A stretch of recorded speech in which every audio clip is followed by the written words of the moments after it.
سڵاوێن گەرم ji min dexîlê şemo lêre lê dengê Amerîka. Hevalan hewlama heta Kurd li her cihekî cîhanê bige nehev gihişte heftiya sedê. Di jimara sed de em ê pirsyara rast û durist û bi zehmet bikîn. Çima Kurda heta niha dewlet nîne?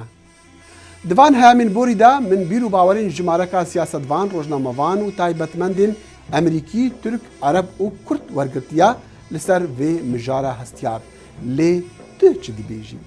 Baweriya xwe ji min re bihênêre bi îmêla kurdconnection@voanews.com yan jî bi têlefona xwe ya dest tu bixwe baweriya xwe tomar bike û li ser Facebooka Kurd Connection deyne û digel me be di bername sedê ya Kurd Connection da lê 28 Adarê.